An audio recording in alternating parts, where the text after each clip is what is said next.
Welcome to Grand Rounds, where we speak to global thought leaders in healthcare innovation. This series is brought to you by the Physician Innovator Network, and we are your hosts, Sunny Johal and Chance Park. This is our first episode of the Grand Round series for Physician Innovator, and we're very, very excited to have our Honorable Ray Muzyka here. I'm just going to start off by introducing myself and Chance, and then we'll give a great welcome introduction to Ray.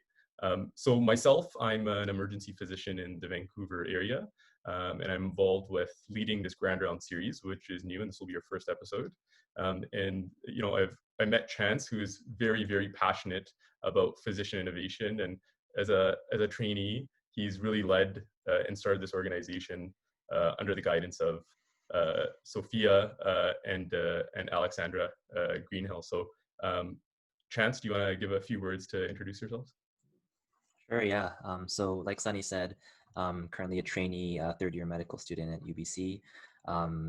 We first started the idea of what's now Physician Innovators in the summer before starting medical school, so about a couple of years ago. And back then, we just wanted to create a community for physicians who were interested in entrepreneurship, because we felt like there wasn't really much of an emphasis on innovation entrepreneurship, kind of at the educational level and at the health authority level. So we felt like creating a community of people who feel the same way about wanting to innovate and wanting to do something other than clinical medicine would be helpful. 2 to 3 years later, we're now a CMA associate organization. Our goal is to see some structural changes in terms of how innovation is seen in the medical community. And I'm really excited to kick off this Grand Rounds project, where our goal is to interview those who have made truly global impact with Dr. Muzyka. All right, and to introduce Ray Muzyka, our honorable guest, I just want to make an introduction and cover some of his many, many accomplishments. So Ray Muzyka co-founded BioWare in the early 1990s after completing his medical degree. And he practiced full-time for rural locums in emergency and family medicine for 2 years, and then transitioned to part-time for rural locums for the next decade as his second career progressed, focusing on his role as BioWare's CEO. Ray Muzyka also obtained his Bachelor's of Medical Sciences from the University of Alberta in 1990, and his medical degree from the University of Alberta in 1992, and his CCFP in 1994. He also received an MBA from Ivey School of Business at the University of Western Ontario in 2001. And Dr. Muzyka was also inducted into the Order of Canada in 2018. It was also had received the Academy of Interactive Arts and Sciences Special Awards and Hall of Fame in 2011, and Alberta's Business Hall of Fame in 2018, and received the Venture Capital Association of Alberta's Rod Charco Service Award in 2019, and GDC's and IGDA's 2013 Lifetime Achievement Award, as well as Canada's Top 40 Under 40, Ernst & Young's Entrepreneur of the Year Award, and University of Alberta's 2015 Alumni Innovation Award, and MacEwan's 2017 Allard Chair in Business Award, among many others. So very, very accomplished, and we're very excited to learn from his many pearls of wisdom today. With that, we're gonna go ahead and move forward with Ray giving us a presentation, and then we're gonna move towards, after that, a Q&A session. But without further ado, we'll let Ray go forward here with the presentation. And best practices to look at as an entrepreneurial leader from a couple of perspectives. The first as a former tech CEO at BioWare for nearly 20 years, and the second from my third career chapter over the past 8 years as a mentor and angel investor in over 60 pre-seed to seed stage technology companies in 20 plus cities across North America. I'm a medical doctor, graduated in '92, practiced for a couple of years before moving to part-time practice over the following decade. And it's not exactly the typical background for a video game developer turned angel impact investor. My co-founders at BioWare, Dr. Greg Zeschuk, Dr. Og Yip, and I all started in the early 90s when we incorporated BioWare, a video game developer, in '95 after launching a couple of medical education projects while still in medical school and residency. We didn't pay ourselves for the first 5 years, but we were able to work as MDs part-time as we grew the business.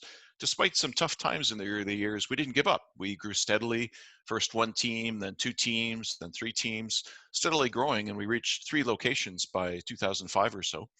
In 2005, we received a private equity investment from Elevation Partners, and they're a private equity group out of Sand Hill Road in the San Francisco Bay Area, with a total resulting company valuation around 300 million. This was our first external funding. There frankly weren't many options in Edmonton or Alberta for technology financing in the early 1990s. In 2008, very early 2008, we negotiated to Electronic Arts to sell with a total company valuation around 860 million US, and became a division of EA.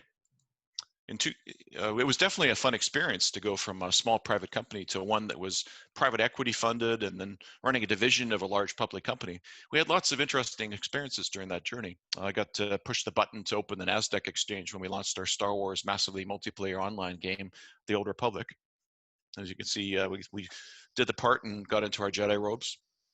BioWare continued to grow as a division of EA. It was quite a diverse business. We focused on many new platforms and new kinds of games and business models. When I retired with Greg around the same time in October 2012, we had 5 business units, 8 locations, 2,000 plus employees worldwide, with around 500 million US in annual revenues in the BioWare division and about 250 US in annual development and marketing spend. Building BioWare was fun in retrospect, for sure, but we certainly had to overcome some daunting challenges in this journey. My BioWare co-founder, Greg, and I both trained and practiced as medical doctors, so we initially didn't have any formal business training or experience running a business. Luckily, we had some good foundations to build upon, good habits we learned as we trained as doctors, such as the importance of being thorough, hardworking, and persistent, and we understood the value of a team. And so we had trained as doctors to respect lifelong learning. We also had a strong appreciation for systems and structures, while also coming unencumbered by existing practices in the world of video games. So we were able to ask some questions and take some chances, going out on a limb, so to speak, that others in our sector might not have been considering, at least at that time. And as an aside, if you like the photos, most of them, including the last one, this one, and quite a few of the next ones of animals or wildlife, particularly through the deck, are ones I've taken on adventure of photography travel with my wife over the past decade, I guess.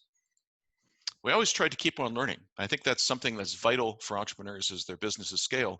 Years into building BioWare, I went to pursue my MBA at Ivy, and later Greg got his MBA at Queen's. And we both learned further useful frameworks and best practices there that we brought back to BioWare, and which I still use today as an entrepreneurial mentor and angel investor. And I'm still not quite done yet. I've now moved on to my 3rd career chapter as an entrepreneurial mentor and pre-seed and seed stage technology angel investor.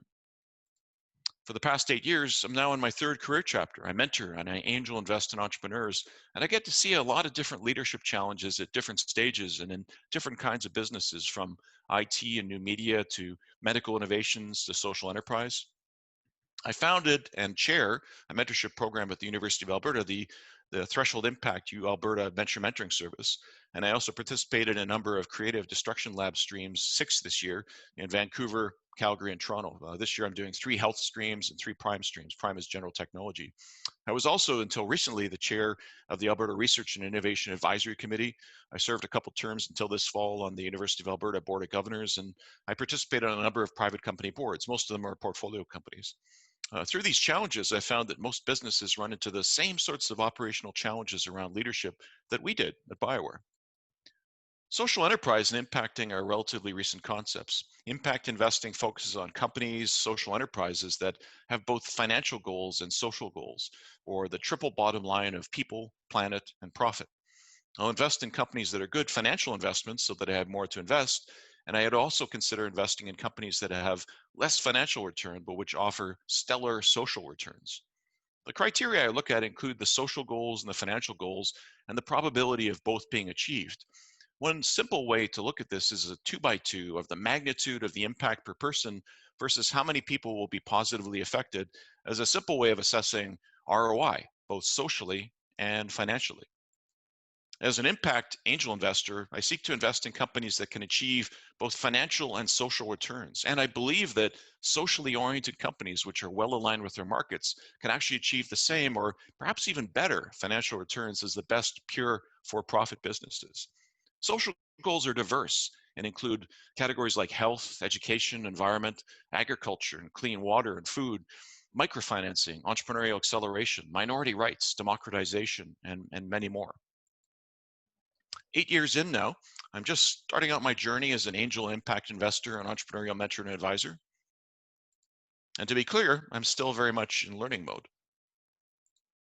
These are the 60 or so companies I've invested in over the past 8 years. I think a few are missing, the recent ones. These are their logos. They're also listed on my angel list page, and there's another half dozen or more that could close in the next couple months. Of these, more than 80% are social enterprises with both social and financial goals. And most of those are med tech or health tech or biotech focused. I've made follow-on investments in more than probably a third to half of these, are the ones that are tracking well. My typical investment initially is 50 to 100K US, sometimes more. Follow-ons over the past 5 years are typically in the 100 to 250K range, sometimes more, sometimes invested 3 to 5 times in increment, up to the Series A level typically. And of these, about 5 have gone out of business and about 5 or so have exited. So there's about 50 or so extant still, and most are doing quite well with follow-on rounds and growing revenues. And I'm open to looking at EU and potentially other developing regions in future as well. This brings geographic diversification of risk, and it enables some interesting and unique network effect opportunities to connect entrepreneurs and also other like-minded investors from different cities. I like efficiency in my travel back in pre-COVID times, where I could meet a lot of entrepreneurs at once. So I was willing to travel across North America, and hopefully that'll return in the next year or two, to meet with angel networks for high quality deal pitch sessions, to speak at entrepreneurship conferences, to mentor at accelerators. And as I mentioned, I mentor at the CDL, the Creative Destruction Lab in Vancouver, Calgary, and Toronto. Nowadays, it's all virtual, which has been even more efficient, as it turns out.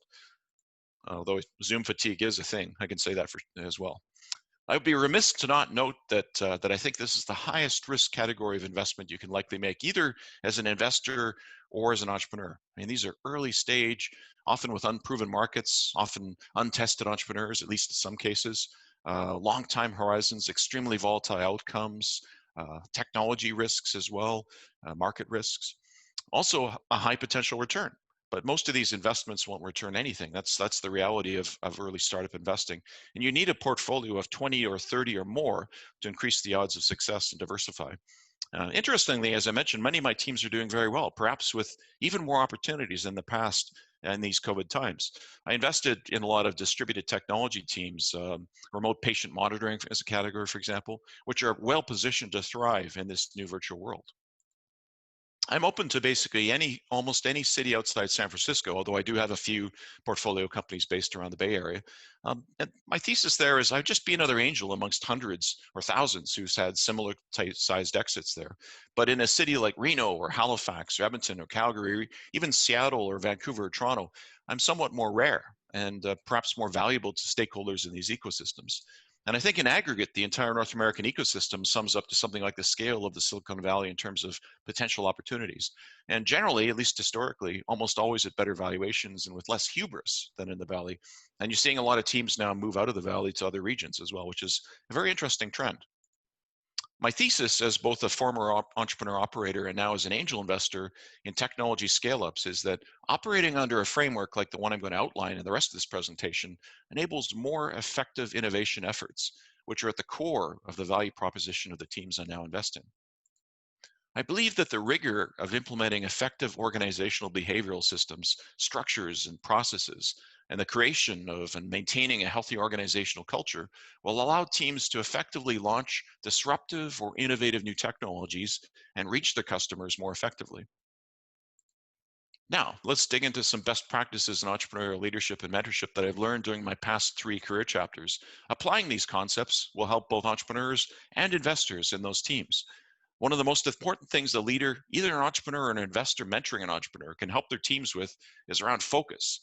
And this is even more critical in this modern age. In the modern world, you'd think with all the new tools for communication and information gathering, we'd feel more empowered and that leadership would be easier. And to some extent, this is true. I mean, this is pretty awesome, right? But more seriously, the reality is that these tools can be overwhelming, provide too much data, and perhaps not be as aligned as you might think, and reduce the effectiveness of communication, especially if not used carefully. They can even paralyze you with too many choices or too much information. Technology is a powerful tool, but it doesn't replace good leadership, communication, and the need for focus and prioritization. The key to great leadership is cutting through the noise, providing clarity, focus, and a clear path forward for your team.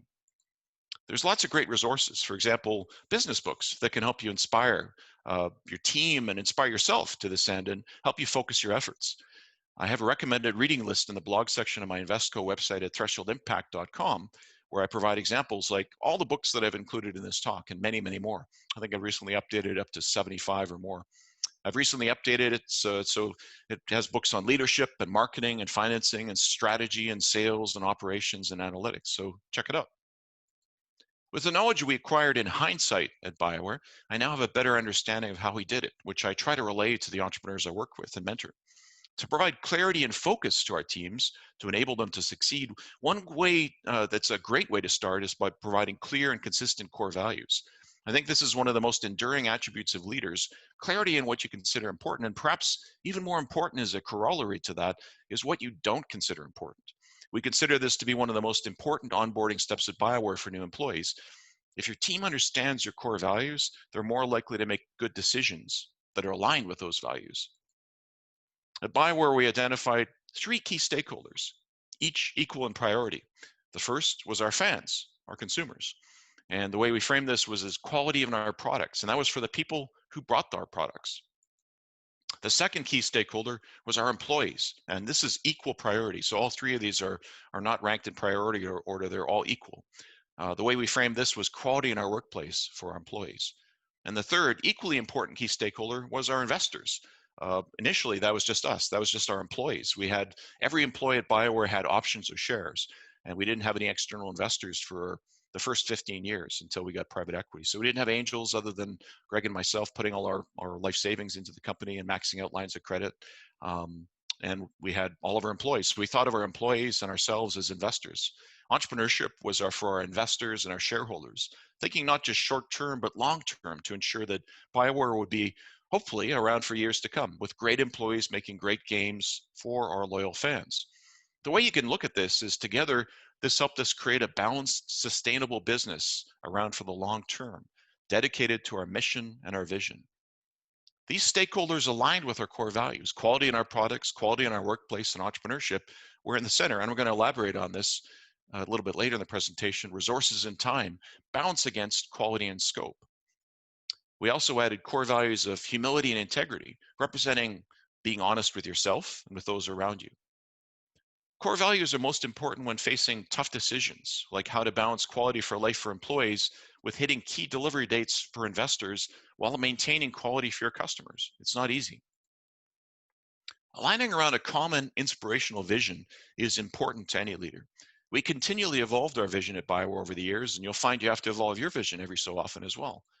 Where we ended by the time I retired in October 2012 was to create, deliver, and evolve the highest quality, most emotionally engaging games in the world. Our vision started with a focus on high quality and story, but a few years in, we realized that what we were aspiring to was broader than this, aimed at delivery of a service online, evolution of gameplay over time, and genuine emotional engagement. And the team has continued to refine and enhance this since my departure, which really makes me happy, frankly. Once you have a clear vision, you can settle on your bold mission. But in that mission, you're only as good as your team. This is for all the Trekkies out there. Teamwork and collaboration are incredibly important for any successful leadership effort. You're not alone in the journey. You have a team, and you need to give them credit and support and respect at every opportunity.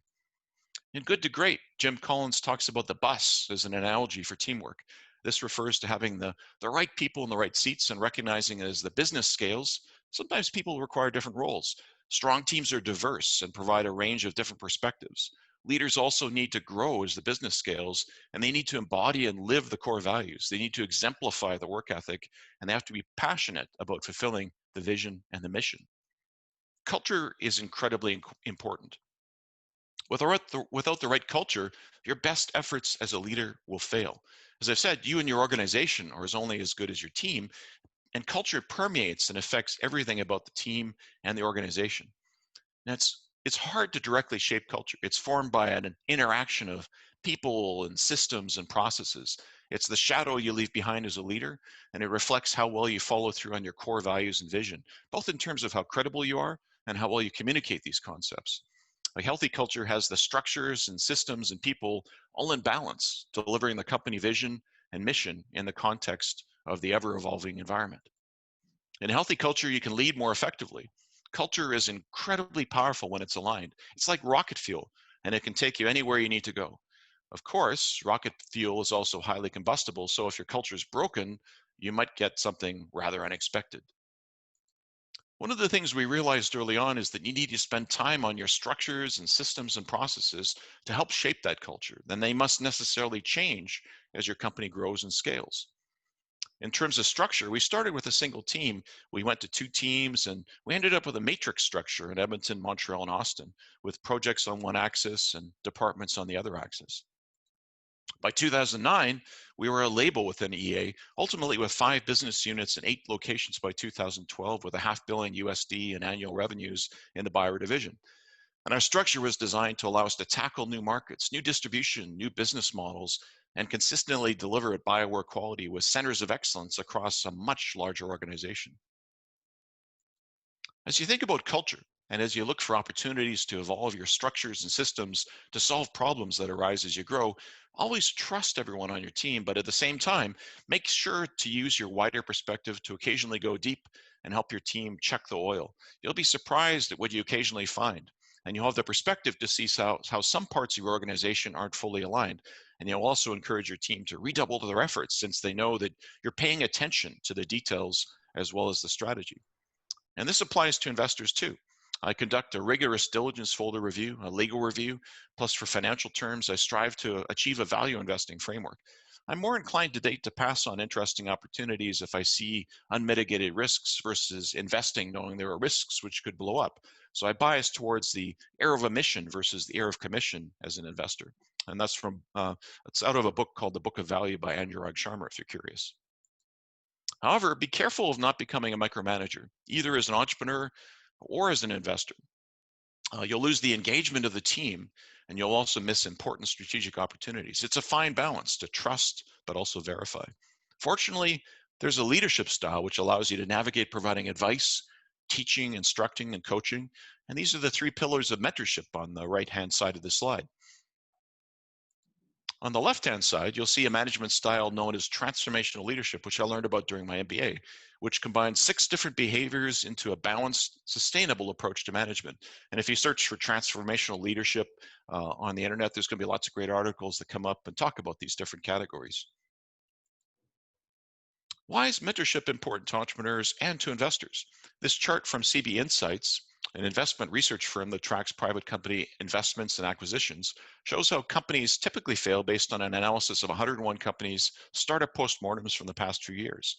And it rings true for me when I look at the roadmap of companies that have succeeded and failed over the past decade that I've been tracking. It's possible to mitigate these factors if entrepreneurs are continually on the lookout for them and have good mentors on their team, helping them pattern match and identify potential risks as they grow. Mentors reduce the cost of experimentation and validation of hypotheses for the teams they mentor, which reduces their entrepreneurial risk. And that was actually identified by Jay Agarwal and Avi Goldfarb in the CDL lab recently. They wrote a paper on this, was very interesting to read, so you might want to check that out as well. To that end, I try to be an active investor, and I invest in teams where I clearly understand the opportunity and how they're achieving it, and where I can add value based on my background in technology or medicine. I add value by mentoring the teams I invest in, looking to augment their networks for customers and regulatory support by providing operational feedback to help them mitigate risks, looking to provide additional capital investment in the future, and widening their investor network to help teams close future financial rounds. To achieve this, I act variously as an informal advisor, sometimes as a formal advisor, meeting regularly up to once a month in some companies, or a board observer or board member. I found that risks seem to run in common themes across companies, and often these align with why they fail.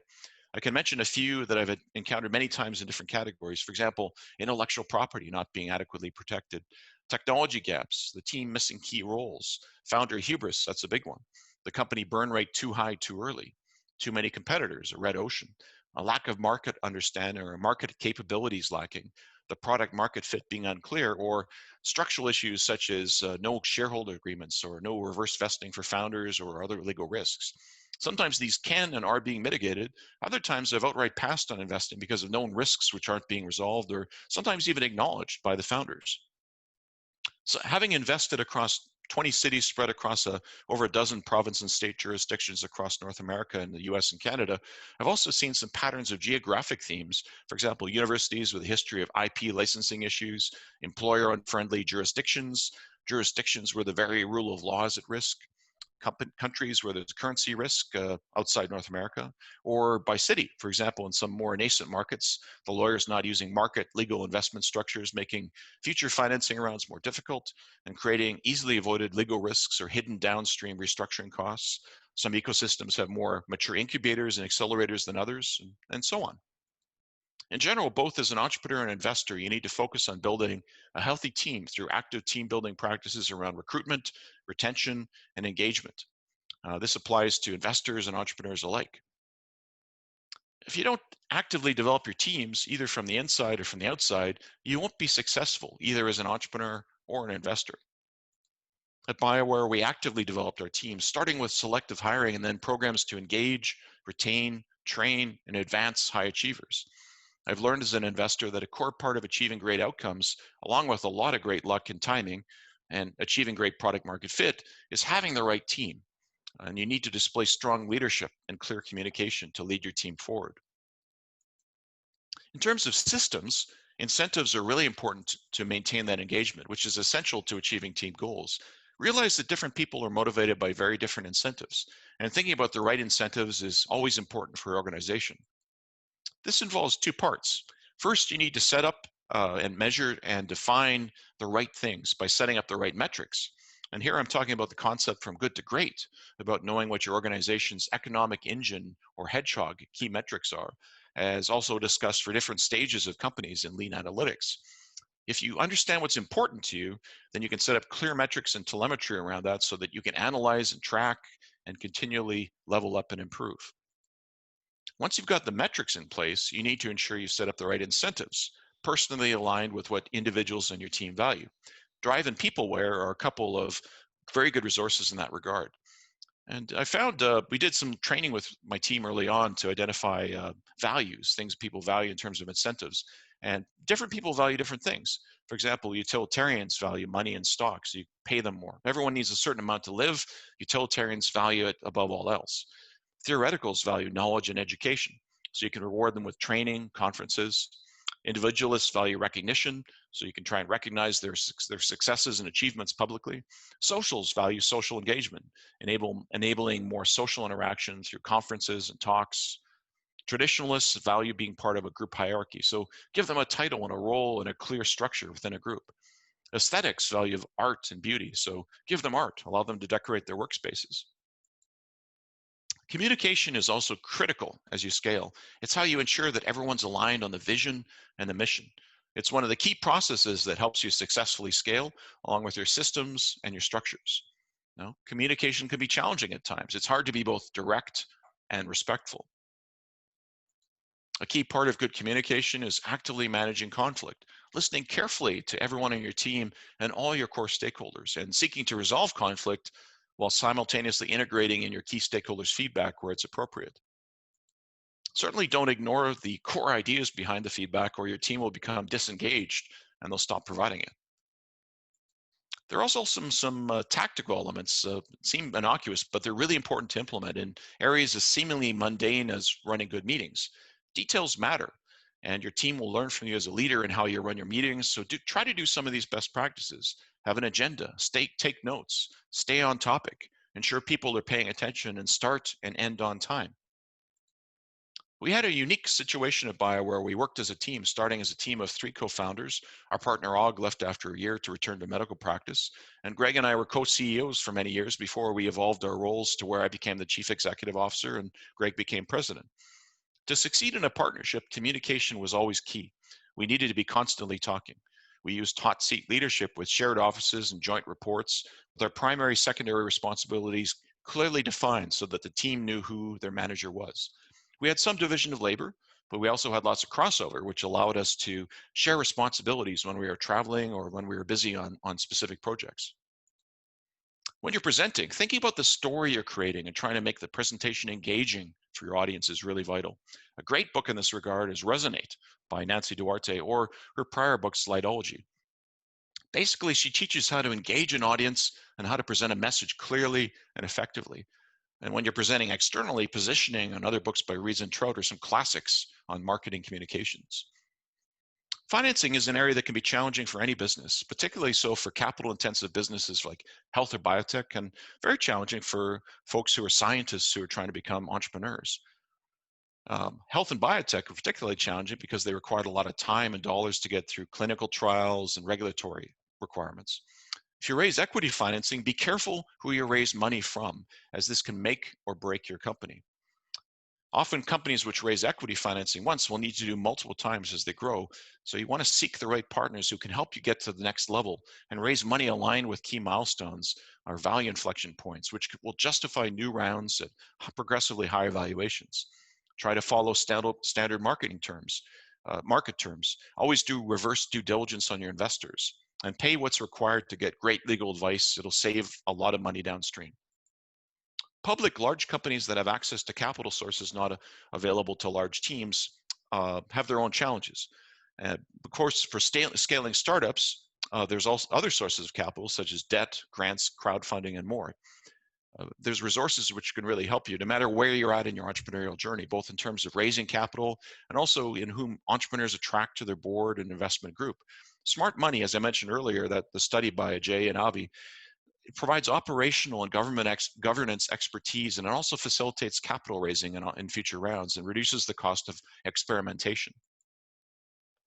It's helpful to consider your goals against the sometimes brutal reality of where you're at and what you're able to achieve. You can't change reality. You need to embrace it. We learned a few lessons while working on multiple projects over decades at BioWare, like the need to balance quality and scope and resources and time, as I mentioned earlier. Our processes and systems reflected this balance. The challenge entrepreneurs can run into is that they have ambitious goals for quality and scope, but they underestimate the time and resources and the money required to reach those goals. QS and RT are always in balance, but sadly, it's not always the balance that you had planned at the outset. We encouraged our teams to put up their hands whenever they saw something misaligned. The folks who were closest to the work often have the first and best awareness of this imbalance in goals versus reality. So make sure you listen to them. As you consider the gaps in where you're at versus where you aspire to go, you need to be persistent in the face of adversity. Sometimes life can be pretty tough as a leader, as an entrepreneur, and the way forward can be challenging. And frankly, sometimes you only get it right on the second or third or nth try. So it's critical not to give up, but to maintain your focus and persist and learn from your mistakes and try again and again until you get it right, and listen to feedback to figure out what's going on. As an investor, this is something I look for the teams I invest in to display, in addition to having a good say-do ratio. Persistent, focused effort is how great ideas and innovative breakthroughs happen. Overnight successes that take decades in some cases, through steady iteration based on feedback from your team and your customers and your partners. There's some great resources out there about planning for tough times. And again, these books are listed on my Invesco website for Threshold Impact. It's useful and worthwhile for entrepreneurs, and large organizations, investors too, to really be thinking about as many data sources as they can, to seek mentorship as well. Mentors can reduce the costs of testing hypothesis experiments for entrepreneurs. This could take the form of accelerators like Y Combinator or 500 Startups or Techstars or many more, or programs like Threshold Impact VMS program at Alberta, or the Creative Destruction Lab, which has streams in multiple cities like Vancouver and Calgary and Toronto and Montreal and Halifax and in Wisconsin and Atlanta and Oxford and Paris, and includes dedicated health and technology streams as well. To choose and execute your strategies well, you need to be decisive and yet flexible. Frankly, being decisive is really tough. You need to be both firm but also flexible when new data comes in, because the external environment around us can be really challenging. It's always evolving. A great article on this, which is too long for the course of this presentation, but I encourage you to check out, breaks down the importance of having different approaches to decision making in different circumstances, and also over the time of your career as you evolve and take on more responsibility. It's available online from the Harvard Business Review. It's called The Seasoned Executive's Decision Making Style, and if you search for that, usually it's the first or second link it comes up. It's a PDF you can review. I'm going to wrap up with some good quotes on being decisive that I found helpful over the years. And this is another important attribute of a good leader. And these are relevant to both entrepreneurs and intrapreneurs and investors as well. Dwight Eisenhower said, "In preparing for battle, I've always found that plans are useless, but planning is indispensable." So I read that as the preparation is key. That allows you to be able to make better decisions under fire. The Marine Corps have a 70% solution. If you have 70% of the information, have done 70% of the analysis, and feel 70% confident, then act. One time I relayed this at a company meeting at BioWare at one of my studios, and one of the programmers put up his hand and said, "Wait a minute, 0.7 times 0.7 times 0.7. I said, "Wait, it's not a mathematical equation. It's more about using your intuition and knowing when the right time to make a decision is." I found it helpful to actually ask the folks on my team for their perspective on different things. I still do that to this day, even though I've gotten a lot more experience and confidence. Andy Grove wrote, "Only the paranoid survive." And this last one just references the need to always be on the lookout for disruption and recognize the impact this can have on your decision-making process and your vision and everything else your organization does. With a clear, inspiring vision, clear communication, and the right partners with a great team, plus a lot of hard work and luck and humility, leaders can achieve amazing things. You can and should apply a disciplined approach to entrepreneurial leadership to every organization you're involved with. These concepts apply to all kinds of organizations, whether they be for-profit or social enterprise or nonprofit. Best of luck to all of you in your future careers, whether you're entrepreneurs, working at entrepreneurial organization, entrepreneurs, or just considering entrepreneurship.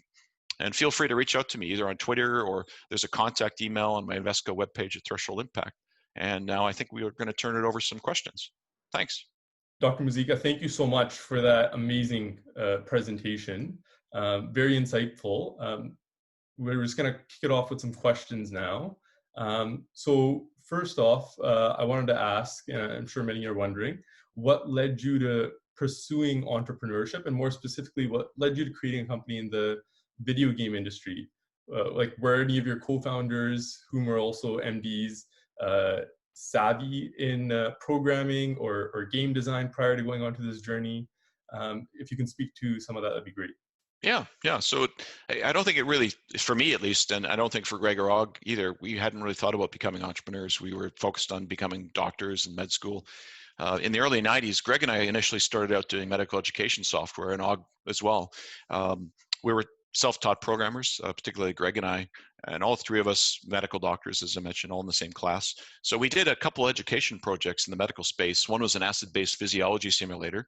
We coded it and did the art and so on. We sold that to the University of Alberta, and they actually ended up using that for the next decade, giving out to all their first-year med students. We also developed a gastroenterology patient simulator. We sold that to Janssen Ortho Pharma, and they gave that out to all the family docs across Alberta for a year or two. Across Canada, actually, for a year or two. And we realized through this process that we liked business and software, but we found this pretty tough. We were doing what Greg and I particularly were doing, what we called the lunch circuit, where we would go around and try and talk to people, and they would always refer us to other people who could pay for the software that they wanted to use. And we ended up giving up and going and buy ourselves lunch. And over one of those lunches in the early 90s, we decided to form a video game studio. We said, how hard could it be? It has software and business, and we played every game ever made, and so we thought in the 80s, and passionate about video games. It was a hobby. So we just went for it. We maxed out our personal credit cards and lines of credit and personally guaranteed loans, and we had no external investors for the first 15 years, and just went for it. And I decided to go back to medical practice full time after about a year. So we bought him out, and it was Greg and me and our team after that. Okay, great. Well, sounds like quite a journey. Dr. Muzyka, what do you think are a physician's core contributions to medical startup? And what can medical students and physicians work on now that helps refine these contributions? It's interesting. There was no medical education around entrepreneurship when I went to school. I think that's evolving and is changing, which I think is a very positive thing. Um, because as a doctor, you graduate, all of a sudden you're thrust into the world and you're becoming an entrepreneur, whether that's a sole practitioner or part of a practice, or maybe it's translational activities or joining a larger organization. You're going to have to be involved with commercialization in some measure, in some way, whether it's on a personal level or whether it's on a larger level. Um, and the same is true of scientists, researchers, MD, PhDs that want to translate their work to commercial applications. So some skills you learn as a doctor are very relevant and very practical to becoming an entrepreneur. I don't know if I'd recommend the path of becoming doing your pre-med degree and your medical degree and your residency and subspecializations potentially, and maybe a PhD as well for some of the uber specialized folks that spend a lot of time in school. It's not the most direct path to becoming an entrepreneur, but it's certainly got value. No question there. Just the discipline of lifelong learning, of valuing knowledge and specialization in partners or in what you know and those around you, in learning how to conduct respectful communication with patients and your medical caregiver partners and fellow clinicians. Those are all valuable and vital skills that I certainly benefited from as an entrepreneur. Good communication and respect for me is at the core of a strong and enduring leadership playbook. Great. And Dr. Muzyka, I know you touched on this in your previous question about kind of some of the personal things that you and your co-founders went through, but many physicians and trainees nowadays are interested in entrepreneurship, but they worry about the risks and instability associated with this. So particularly the financial risks and opportunity costs of not pursuing clinical practice, given how many years they spent in training and accumulating debt and perhaps delaying certain personal aspects of their life and not acquiring assets during that time. Was this like a big consideration for you personally? And what advice do you have for these physicians and trainees that are considering this as a potential step, besides doing less training and maybe not taking on as much if they're thinking of that? Yeah, there's no question this is a huge risk. It's one of the most risky activities you can take on. For my part, I look back and I see a pattern of not, I guess, not seeking risk, but I seek to mitigate risk. That's one of the things I find more satisfying about some of the things I take on. Like doing rural ER work is very stressful. It's high risk, it's high reward. It's very tiring. It's very risky. And I went out with the goal of trying to make outcomes better for patients in rural communities which were underserved. And I enjoyed it very much. Leaping into entrepreneurship in video games, which is a very dynamic sector, like you're buffeted by market changes with new consoles and technology evolution and interface design changes, and the fickle expectations of consumers later onto that with entertainment as well. It's one of the more challenging technology sectors, I think, to be involved in. And then my current career, deciding with very little decision time to become an angel investor in early pre-seed to seed stage companies. And I look at some of my hobbies. Poker is one of my favorite games. There's a pattern there of with being willing to take risks and certainly pursuing risk mitigation, but being comfortable with that. So I think you have to think about yourself and what's your risk tolerance. It's also important not to minimize the amount of work that growing a successful tech company takes and how long this can take too. I had the benefit of doing the locum tenens, rural ER, and GP medicine, and I was able to cut back on this work gradually because that's the nature of locums. You're filling in for somebody. From a full-time role over the first couple of years to part-time, once a week on weekends. I would drive out to a small town. I had practice privileges at about 20 hospitals across northern Alberta, and then once a month to once every 3 months by 8 years later, which is not frequent enough really to stay fresh, I think, as an ER doc. And that's when I gave up my clinical practice. I kept my license actually till 2019, when I realized I'm never going to go back to this, and there's no point in paying the fees and doing CME and so on. And when I gave up my clinical practice, it was back in 2001. I was doing my exec MBA, and I was also full time at BioWare CEO. So that there just wasn't time to continue as a practicing clinician. we didn't pay ourselves a salary, Greg or I, for the first 5 years. So at BioWare, so working part-time as a doctor was pretty vital. I remember there were times when I would think about how much money I had and think about my mortgage payments and personal lines of credit and the interest that was due. And it was like, geez, I got to go work this weekend because I don't have the money to pay off my mortgage interest and my line of credit and otherwise. It also allowed us to get some fairly small, in retrospect, personally guaranteed small business loans from banks, because they wouldn't loan to us on the basis of our business traction until later when we didn't really need the money. We didn't have any external investors. We didn't have angels or VCs. That wasn't accessible in Alberta in the 90s. It's much more accessible in Canada and obviously in North America and the world now than it was back then. It's more of a thing. If anything, the work as a scaling startup was more intense, believe it or not, than what I had experienced in internship and residency and rural locum tenens ER work. And I remember back in the internship and residency period, that was back when there were no caps on the hours you worked either. So, which I think is a good thing to put in those places because it's not safe otherwise for residents to be working such exceptionally long hours. But I was familiar with working very long hours. And I found that the foundation that I had from that was kind of normal. Like I moved right out of doing, working all weekend, 48 hours potentially as an ER doc and catch a few hours of sleep, drive back and then go right back to work 24, 20 hours and 4 hours of sleep back at BioWare for as long as I could stand up. So it was kind of what I knew, as we started and grew the business. That was my context. Was it worth it? Absolutely, it was worth it. Was it easy? No, it wasn't easy. It was hard. It was risky. I wasn't really focused on the risks, though. It was interesting. I was more focused on just enjoying the journey and mitigating those risks actively. I love that point about you describing yourself as a risk mitigator, not necessarily a risk taker.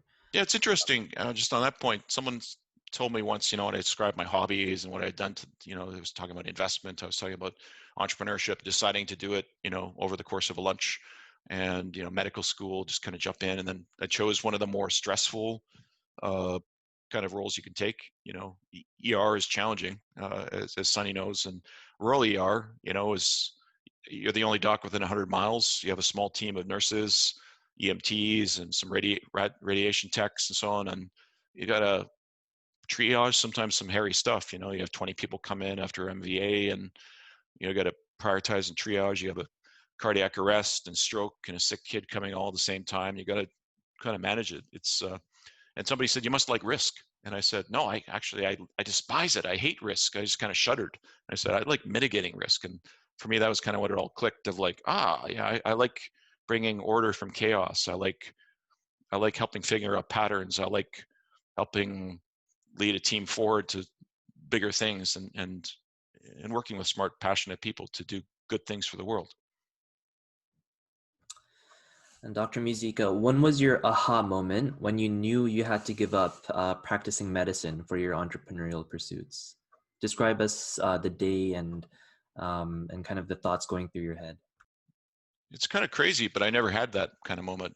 I went into founding BioWare with a singular, focused belief that this is my focus going forward. My hobby became my career. My career became my hobby. So I had to kind of reluctantly cut back on my hobby, the amount of medical work I was able to do as a rural locum tenens, as BioWare became busier and busier, and eventually stopping practice, as I said, during my exec MBA at Ivy, which was about 20, 30 hours a week commitment, and you combine that with 70 plus hours at BioWare during the MBA, it was kind of the minimum to put in, which just didn't allow for the medical work, given how busy I was at BioWare by 2001. So I ascribed to kind of a Taoist philosophy, I guess I could summarize as don't seek, just strive. If you work hard and you surround yourself with smart, passionate people, good people, and you listen to their feedback and you course correct when you make mistakes, you operate with humility and integrity, you'll succeed. And you don't have to think about it. Don't focus on the end point. Just strive and aim in a direction that's aligned with your passion and values and enjoy the journey versus seeking a destination. Great. And many entrepreneurs, and you've mentioned this in your talk as well, is, have founded a few startups, or it takes, multiple trials before you find something that's success. And, obviously BioWare was beyond a success. It was tremendously exceptionally successful. Did you have any other startups before BioWare? I know you talked about medical simulations that you made with your co-founders, but was there Yeah, any? no. BioWare was the first company I founded as an operator. I was an early investor at some other companies, but not operator. And that's really similar. I guess that kind of early investment is similar in principle to how I operate as an angel. Although my focus now and experience at ThresholdImpact is a lot deeper than it was back then. But no, BioWare was the only company I founded and run as an operator. Yeah, so very, very successful first hit on target. Second game was successful, a big hit. The first game was kind of so like 170,000 copies in the early 90s, only on PC. It was seen as, credible. Certainly it opened the door for us in the industry. Baldur's Gate was our first big hit, and that sold like lifetime like 5 million units. So it was it was a big hit even for the later years of BioWare. It was still a decent size success, but at the time it was enormous. Great. And so you speak about this first video game that you had that maybe wasn't as successful. Were there any times where there was a significant bump in the road for you and your team at BioWare that really made you question whether this was the right path? Because nowadays, entrepreneurship is very romanticized in the media and things, but obviously it's not easy, as you say. There is, you had, personal lines of credit and things like that. Were there any moments where you were questioning going down this path? Questioning isn't how the word I would have used or even used now. No, I think certainly buffeted and challenged and feeling uncertain about where to go forward. With retrospect, the experience I have now, those decision points were not as challenging as I thought they were at the time. But when you lack experience, when you don't have mentors around you, which is something, part of the reason I founded the venture mentoring service, part of the reason I get involved in a lot of the mentorship programs I get involved now is because I want to enable other entrepreneurs to have sounding boards and feedback and the opportunity to benefit from the experience of people who have been there before. And I think that's incredibly important. At the time in Alberta, there weren't very many tech entrepreneurs. So we kind of leaned on other folks in the industries that we were in, from California, from the rest of the world. We looked at the best practices from organizations of large enterprise software companies like Microsoft and Oracle and other groups in terms of their customer support and QA processes and software development methodologies. I mean, every year we had new challenges and new opportunities. The reality is that most big successes you hear about, all these IPOs you're seeing this year, they take years to build. So if you look back at the history of a lot of these companies, it's sometimes they're years, sometimes even decades, whether that's years of scaling. Sometimes that's combined with prior entrepreneurial experience where the entrepreneurs are coming in with some, essentially a proxy to growth in that particular company. They've had experience in another company, maybe failures in another company, sometimes both. The reality is structures and systems and processes break as you grow.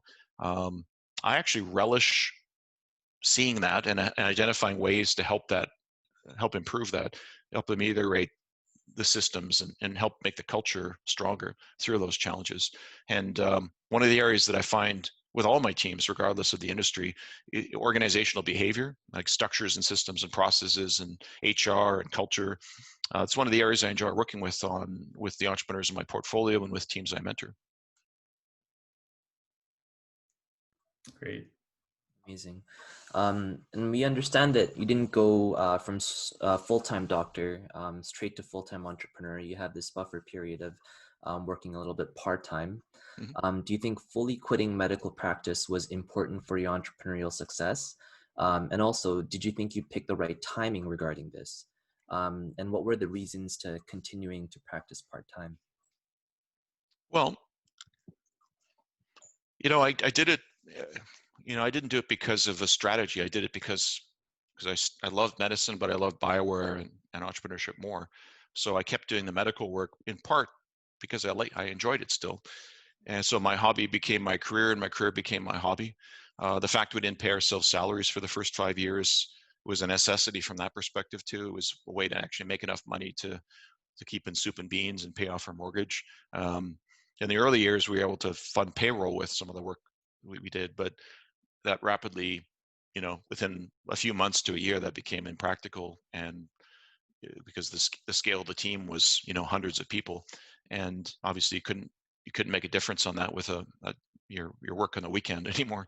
But I eventually gave it up because I was doing my MBA, not for any other reason other than that. I literally didn't have enough time. I remember my wife at the time was my fiance at the time said, okay, you're doing like 30 hours a week in your MBA, and you're doing like 70 plus hours at BioWare, and you're going out on weekends sometimes, and you're doing this medical stuff. Like, this isn't really good, from a relationship standpoint. Something's got to give here. So, I made the reluctant decision to give up my medical work, and then my MBA ended, and I was able to focus entirely on BioWare, and eventually I got married to Leona. So Sounds like a good trade-off to me. I think so. Yeah. Wise advice, it sounds like. Yeah. Okay, great. And Dr. Muzyka, I know you spoke to some degree and showed us some of the companies that you've invested in as an angel investor, and you're a prolific angel investor. Are there any specific criteria you look at when deciding to invest in a startup company? You said you usually invest in about 2%, around 2% of companies that come pitch to you. And do you have any advice for physicians that might be interested in getting involved in angel investing? Yeah. It's a little higher percentage in programs like CDL, where they have 200 applicants for 25 spots. So they're already vetting a number to get to that level. And then, a certain number of those are raising. So the ones that are raising there go through a 9-month rigorous program as well as mentorship. So they're filtered to be very high quality, and they're being mentored through a program for a significant period of time by some exceptional people that I'm honored to be a part of as a mentorship group. And I think they're higher probability of success as a result. When I do diligence, I run through a list of questions covering topics that identify buckets of risk for the venture and the team: product market fit, business model, size of the opportunity, regulatory barriers, technology, intellectual property, financing requirements, structural challenges, and many more. The two top areas I focus on are around the founding team of entrepreneurs. What drives them? What's their passion and unique advantage? How are they going to make a positive dent in the world? And the nature of the disruption or the innovation, and how big an opportunity they can unlock with a sustainable competitive advantage. I also focus, and this is a little different than traditional financial investors, as I mentioned in my talk, on social impact opportunities. How will this team make the world better? For example, in health and medical outcomes, which is an area I focus on a lot, or environmental outcomes, such as ameliorating climate change, or in educational outcomes, or food or agriculture, or water, or in reducing poverty or income disparity, in helping females and minority rights, or other categories of social enterprise, or as it's more, from an investor perspective, it's known impact investment. There's a good group for physicians interested in angel investing called Halo Health that I think they have a couple hundred members now, and they're organized. They have deal pitch events, primarily in Ontario, but there's some now in BC and other part, and Alberta, I think, is starting up, and other provinces as well, and across Canada. So they're an interesting group. I think there's a good way to get some clarity and validation from scientific experts who can say, yeah, this technology is valid, and then getting some business validation from the team at Halo. It's an interesting idea, like joining angel groups to learn. I'm not formally part of many angel groups. I do all my own diligence. I've looked at that idea in the past, and I certainly can't say that it's a bad idea. I prefer to do my own diligence because I tend to do a little bit more diligence than most angels. But I think there's wisdom in learning from and partnering with other people who are more experienced. Great. Yeah, I've been working with a Halo Health group, but yeah, it's great to learn from your breadth of knowledge in the angel investing world. Yeah, I'm actually co-invested with a number of teams with Halo. Great. And on that point, you describe yourself currently as an impact investor. And how do you describe impact? And also, do you think that your time in medicine has tilted you towards impact investing over something like angel investing, which is more financially driven? Yeah, so I am an angel investor and an angel impact investor, so it's kind of both. I focus on health and med tech. Partly, I guess, my career. I'm originally trained as a medical doctor. I practiced in ER and family med, and then I have the gamification, user interface, go-to-market, technology, software background. So health tech is a sweet spot for me, where I can help teams directly around user interface and marketing and med tech more generally, therapeutics and devices, diagnostics, biomed tech I'm interested in. I know enough science to be dangerous. Maybe I can read the papers and kind of understand at least, the principles involved, and a little bit of pharma. So I'm looking at those areas more actively now too. And I try and help the teams I invest in. So that's a big, important filter for me as well. Is there an area that I can help this team in? Is it around thinking about strategy for financing? Is it around approach to market? Is it around identifying key value inflection points? Is it around organizational behavior and structures and systems and processes? I've invested in enough teams now who've gone through regulatory work that I understand some of the challenges there, some of the opportunities, and some of the structures. I'm building a network now of fellow medtech and health tech and biomed tech investors as well, so that's quite useful. And it spans different regions, which is also unusual and beneficial. And yeah, I try and think of all those things as I invest. And health and medical innovations is one of the areas where even if team isn't focused on impact explicitly, they generally provide implicit impact outcomes. And other areas of social enterprise, to varying degrees, can be harder to quantify. But I do look at social enterprise more broadly, and I have a number of other categories of impact investment in my angel portfolio as well. And I have a broader portfolio. My wife is a former banker, so she manages that with with bankers from the U.S. and Canada. Private wealth folks and that. But this is where I spend my time day to day, is working with my portfolio teams on the angel investments that I've made. Great. And Dr. Muzyka, if you were to build a company today, would it still be in the video gaming industry, or would you look to build in a different industry? It's hard to say. I mean, it's certainly an area that I'm passionate about, or was passionate about when I started BioWare, and I still love games, so it's possible. I tend to make big life decisions pretty fast based on intuition. In terms of career decisions, I decided very early in life to become a doctor, and it never really occurred to me to question that or to decide to think about doing anything else. I decided over a lunch meeting with Greg to co-found BioWare. And I described that situation when we're doing medical education software, and we like business, we like software, and it seemed like it was a tough market to the extent we understood that at that time. And wow, let's make video games. How hard could that be? So we just went ahead and maxed out our life savings and started working on our first products, Shattered Steel and then Baldur's Gate. And during my 6 months notice of retirement at BioWare EA in early 2012, I had a little more free time. I wasn't having to go to HQ as much, especially near the end of that cycle when they knew I was serious about it. So I took a red-eye flight to London one day.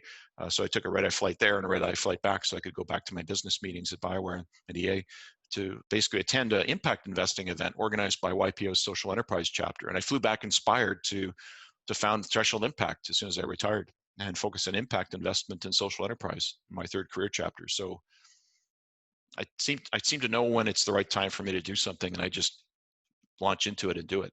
And it doesn't really occur to me to question it. That might be unwise, I don't know, but it's kind of how I've operated. Well, it seems to have been working out for you quite well. A lot of luck. I mean, that's a key factor. A lot of luck. Finding great people on your team, smart, passionate people. Make sure they have the right incentives so they're aligned, and treat them with respect and operate with humility and integrity. Dr. Muzyka, part of what we're trying to do is we're trying to change the perspectives and attitudes towards medical innovation, especially within our medical career, within education and kind of health systems, thoughts towards innovation. And maybe this is just our stream of consciousness talking here, but if you could change a thing or two about this space, about how kind of the medical system views innovation, what would they be? The magic happens when you have disciplines that intersect. It's if you look at CDL is a great example, or VMS, the Threshold Impact U Alberta VMS program. What you're doing is taking different disciplines for the entrepreneurs, and you're marrying them with business leaders who have experience in different segments and sectors, but with business experience. So CDL, for example, you're taking scientists and really brilliant engineers and scientists and researchers who generally don't have business experience. Sometimes there's exceptions, but they know a lot about their subject matter. They don't know how to bring it to market. And there's similar analogies, we've ran into at BioWare. If you take engineering and art and you think about a technical artist that falls in the middle, or every other discipline as well, like design and programming, technical designers is another analogy. And, other analogies between QA and customer support, and so on. If you think about the discipline points, if you have two different backgrounds and you merge them together, you can get some magical things happening. This is what I try and do as a mentor every day with teams I work with who are translating science into enterprise for health tech and med tech and biomed tech and pharma, and more broadly, social enterprise. And on a more personal note, and not necessarily career-wise, Dr. Muzyka, who's had the greatest impact on your life, and why? That's a very tough question. There are many, and I'd be hard pressed to identify just one person from many who have helped me over the years. I try to learn every day from every person I meet, and I recognize that I'm only starting to realize how little I know. And I believe that humility, being open to constructive feedback so that you can improve, is one of the most important and enduring attributes for success in entrepreneurship.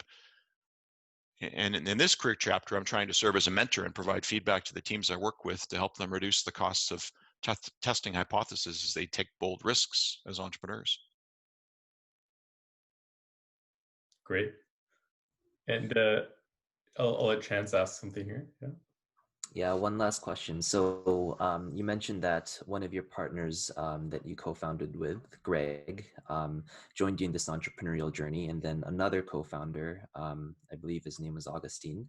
Augustine, yeah. He went back to medical practice. Mm-hmm. So do you still keep in contact with both, and how are they doing today? I haven't had too much contact with Og. I've intermittent contact. He went back to medical practice, and Greg and I bought out his shares about a year or so into BioWare's journey. Greg and I have obviously stayed in touch, and we're very good friends. He started a couple of breweries and a retail and restaurant complex, which is doing quite well. And the brewery is called Blind Enthusiasm Brewing, and the restaurant's Biera, both in Edmonton. And I'm not a huge beer guy myself, but I can say the Blind Enthusiasm beers are quite tasty. That's great. And so we just want to finish off by thanking you for your time. Everyone, this is Dr. Ray Muzyka. Thank you so much for sharing your pearls of wisdom and insight with us. It's greatly appreciated. And I know this is going to be widely viewed not only by the physician community, but I'm sure by the broader community that are interested in entrepreneurship and innovation. It's wonderful. Yeah, no, my pleasure. And happy to connect with folks if they want to reach out. And if I don't answer, it's not because I'm not interested in connecting. And sometimes I get a little overwhelmed with some of the number of things I'm doing these days. But if you persist, I'm generally going to try and, especially if you know somebody that I know that recommends you in and introduces us, I'll try and give you some time and help you if I can. One of the things I learned early on in BioWare, and it wasn't because of a desire to get anything. It was more just a desire, I guess, to treat everybody with respect, kind of going back to the, what are the lifelong benefits of being a doctor? I always treated everybody I met when I was at BioWare in the early years, even as we started to become like, video game celebrities, I guess, with respect. And I tried to give them time, and, I would give them my card. I would try and, learn their name and say, email me, and I would give them time. You set up a call or VidCon later. Calls at that time, because VidCon was sort of a later thing. And it was weird how that paid out. Like 10 years later, I'd be like running into someone at a conference, and it'd be like, hey, good to see you again. And they're like, hey, you helped me break into the industry. I'm now editor-in-chief of this magazine. I'm like, oh, that's cool. Or now I'm like a vice president of this major publisher. I'm like, oh, cool. I'm like, now you have a friend in high places, and they like you, because you treated them respectfully and you helped them with nothing expected and nothing in exchange. I would be walking down the hall. This happened multiple times. It was very surreal for me. I'd be walking down the hall at BioWare in one of my studios, and I'd be like, see someone I don't know, and I'm assuming they must be a new employee. So I just, hey, how are you? And they were like, hey, I'm this person, and you remember that when you gave me your card and we had a call, and I'm like thinking to myself, nope, no idea. But like 10 years before, and I'm like, oh, awesome, cool. And I'm like, and then they're saying, ever since that day, I wanted to come work for you, and I work for you now. I'm like, cool, awesome, well, welcome. Like that happened many times. So you do the right thing, you treat people respectfully, and you help people build a network. It pays off in spades. So I'm really invested in that now as an investor, as a mentor. And CDLs and VMS, CDL particularly because it's international and it's got all these locations. It's been just wonderful in terms of meeting like-minded people we're all there primarily as volunteers, and we're there to help teams and entrepreneurs and scientists translate their work to make the world a better place and achieve big impact. And as a bonus, we get investment opportunities, and as a bonus, we make friends for life. And it's all about striving and not seeking, I think. So Amazing. Well said. Thank you again Thanks. for joining us. Thanks, my pleasure. Have fun. Stay healthy. We welcome you to join our community at physicianinnovator.com and follow us on LinkedIn and Twitter.